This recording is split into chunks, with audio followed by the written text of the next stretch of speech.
मैं अपने स्वाभिमान के साथ अब और समझौता नहीं कर सकती। आज शाम को अचानक दोनों दीदी आ गईं। मैंने विवेक को फ़ोन करके बताया कि दीदी आई हुई हैं, जल्दी घर आ जाना। विवेक को फ़ोन कर दीदी लोगों को नाश्ता पानी देकर मैं रात के खाने की तैयारी में लग गई।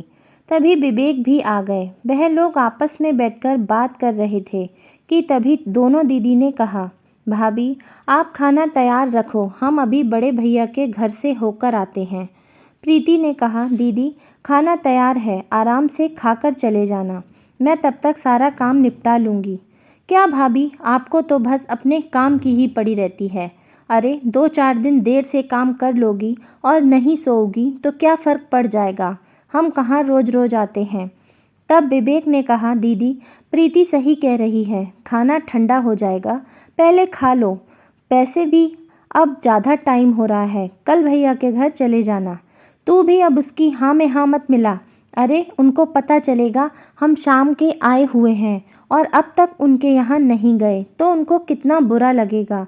दोनों दीदी ने एक साथ कहा, हम अभी गए और अभी आए। यह कहकर दोनों बहनें हंसती हुई चली गईं।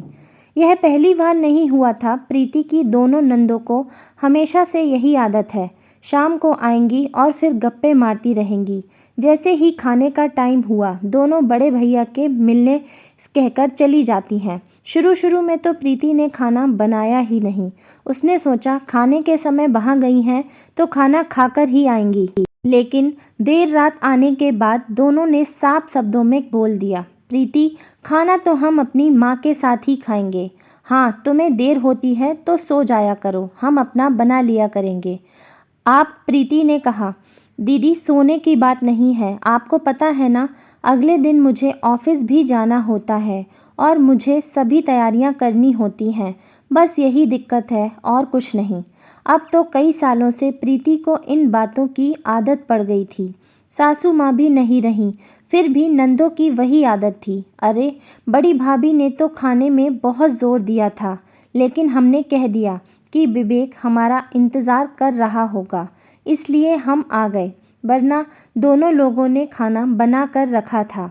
प्रीति को पता था कि दोनों बहनें झूठ बोल रही हैं और वह प्रीति को सुनाने के लिए यह सब बातें कहती हैं।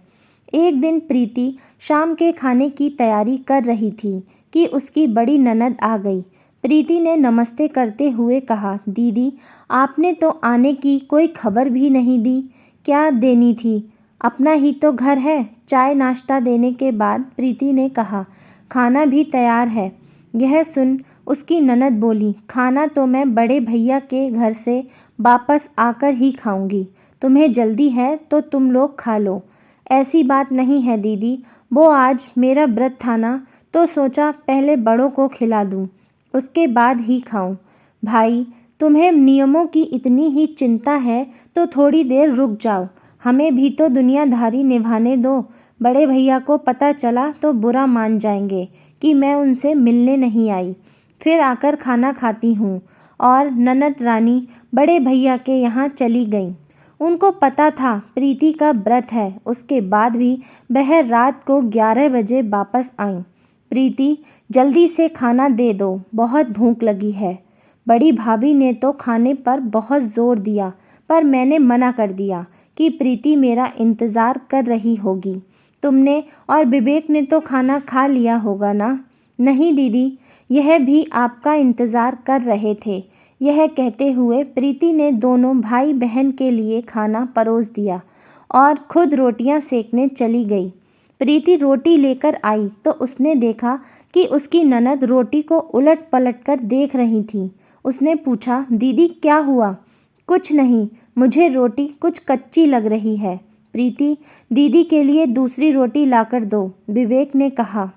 यह सुनकर प्रीति उसके लिए दूसरी रोटी अच्छे से सेक कर लाई। उसे देखकर भी उसकी ननद बोली, क्या प्रीति रोटी नहीं खिलानी तो वैसे ही बोल देती, क्या कच्ची रोटी लाए जा रही हो? नहीं दीदी, रोटी तो अच्छे से सिकी है, विवेक ने रोटी देखकर बोला। दीदी रोटी तो सही है, तो क्या मैं झूठ बोल रही हूँ? अरे ऐसी रोटियाँ तो हमारे यहाँ जानवरों को भी नहीं दी जाती। मैं तो तुम दोनों का सोचकर वहाँ भी खाना छोड़कर आई और तुम दोनों हो कि ऐसा कर रहे हो। ना खिलानी हो तो साफ साफ मना कर दो। यह सुनकर प्रीति की आंखों से आंसू निकल आए। अपने आप को संभालते हुए वह बोली, कैसी बातें कर रही हो दीदी? आप इतनी सी बात को कहाँ से कहाँ लेकर जा रही हो? आपको कुछ कहना हो तो साफ साफ कह दो। यह रोटी का बहाना क्यों कर रही हो? और आप यह बड़े भाई भाभी की बात तो रहने ही दो। इतना तो आपको भी पता है कि वह आप सबकी कितनी परवाह करते हैं। सासू माँ से सब सुन चुकी हूँ उनकी आव भगत के बारे में। इतने सालों से मैं यही सुनती आ रही हूँ कि हमारे लिए सभी भाई बराबर हैं। आपके लिए होंगे, लेकिन उनके लिए आपका क्या महत्व है यह तो आपको भी पता है और मुझे भी। लेकिन मैं अपने मुंह से कुछ नहीं कहना चाहती हूँ, लेकिन आज आपके व्यवहार ने मुझे कहने पर मजबूर कर दिया। मैंने कभी आप लोगों की किसी बात का बुरा नहीं माना, लेकिन आज आपने मेरे आत्मसम्मान को ठेस पहुंचाई है। मेरी इतनी सालों की सेवा को आपने पल भर में मिट्टी में मिला दिया। आपसे मैं हाथ जोड़कर यही कहना चाहूँगी कि अगर आपको छोटों से इज्जत लेनी है तो बड़ों की तरह व्यवहार करना सीखें। अगर आपको मेरी कोई बात पसंद नहीं आई तो आप मुझे प्यार से समझा सकती थीं। मैं बुरा नहीं मानती, लेकिन काम भी मैं करूं और ताने भी मैं सहूं। अब यह मुझसे नहीं होगा। तेरे सामने प्रीति इतना बोल रही है और तू चुपचाप सुन रहा है। हम तो तुझ पर इतना मरते हैं और तू हमें घर बिठाकर बेइज्जती करा रहा है। अगर प्रीति ने अपनी बातों के लिए माफ़ी नहीं मांगी तो मैं तेरी चौखट पर फिर कभी नहीं चढ़ूँगी। दीदी, अगर प्रीति गलत होती तो मैं एक बार नहीं 100 बार उससे माफ़ी मांगने के लिए कहता। आप मेरी बड़ी बहन हो, इज्जत करता हूँ आपकी, लेकिन इसका मतलब यह नहीं कि आपकी गलत बात को भी मैं सही कहूँ। वह मेरी पत्नी है और आज तक उसने पलटकर कभी जवाब नहीं दिया।